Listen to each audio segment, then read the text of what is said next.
প্রিয় শিক্ষার্থীরা, আসসালামু আলাইকুম। আশা করি তোমরা সবাই ভালো আছো, সুস্থ আছো। আমিও ভালো আছি।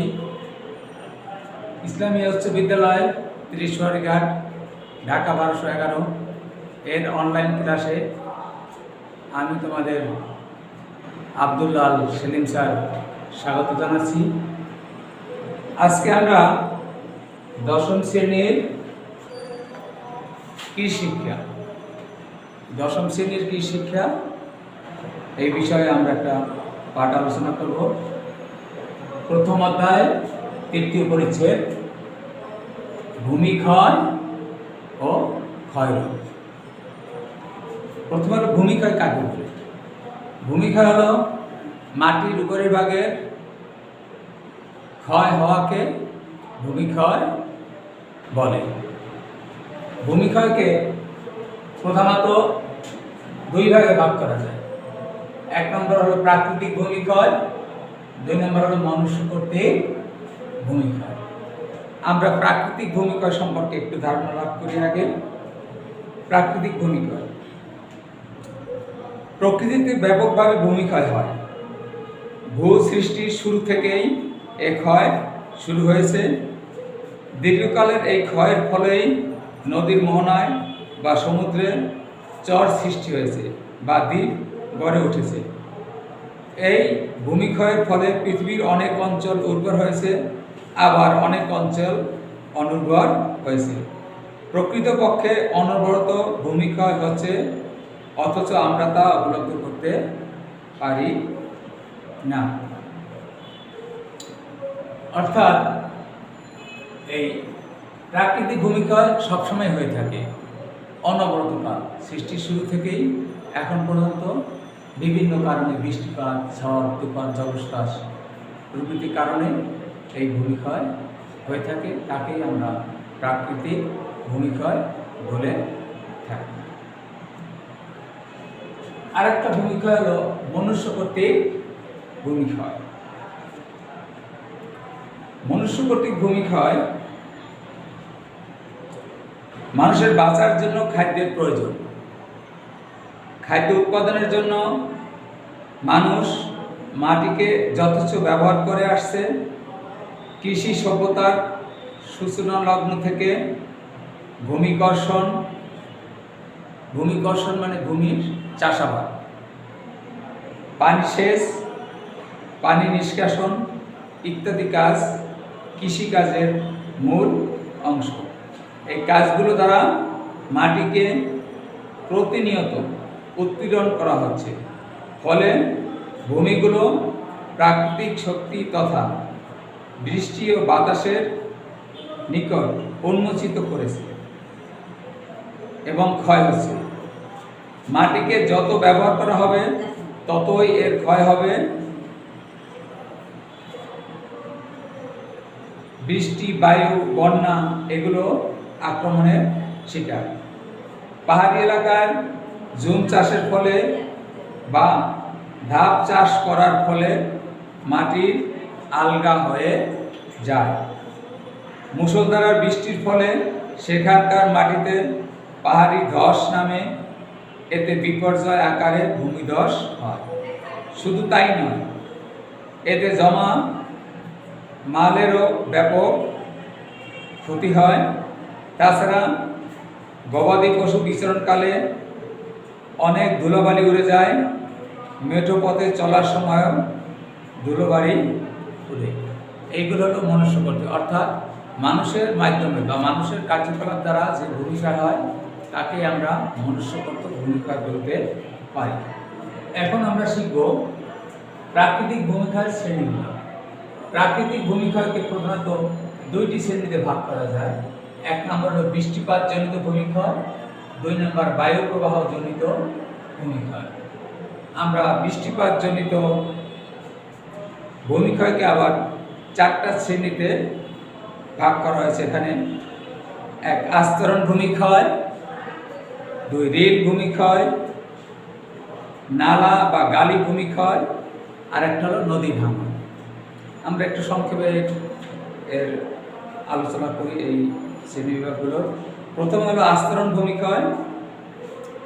যখন বৃষ্টির পানি বা সেচের পানি উঁচু স্থান থেকে ঢাল বেয়ে জমির উপর দিয়ে নিচের দিকে প্রবাহিত হয়, তখন জমির উপরিভাগের নরম ও উর্বর মাটিকণা কেটে পাতলা আবরণের বা আস্তরণের মতো চলে যায়।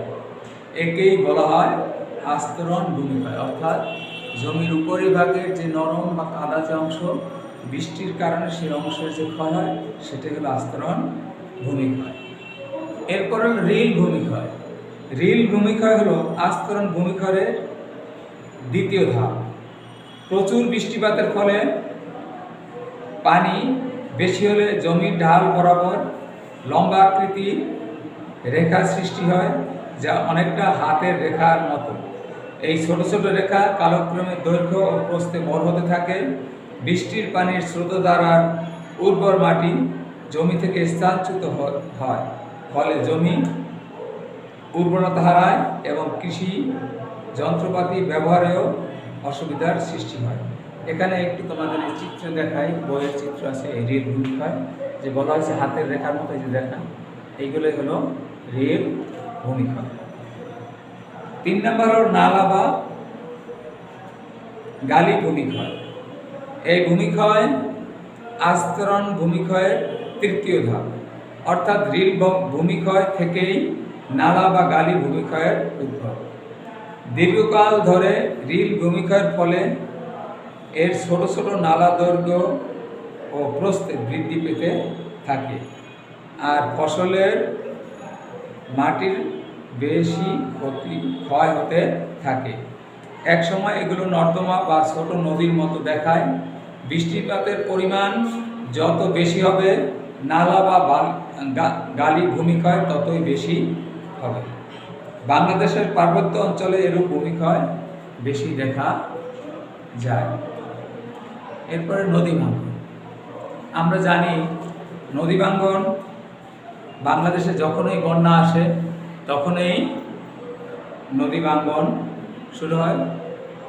উত্তর দিক থেকে বা উপরের দিক থেকে প্রচুর বেগে যখন পানি দক্ষিণ দিকে নামে বা সাগর দিকে যায়, তখন প্রচণ্ড স্রোত থাকে নদীতে, ফলে নদীর তীর বা সাগরের তীর ভেঙে যায়, ফলে যে ভূমিক্ষয় তাকে বলা হয় নদী ভাঙ্গন।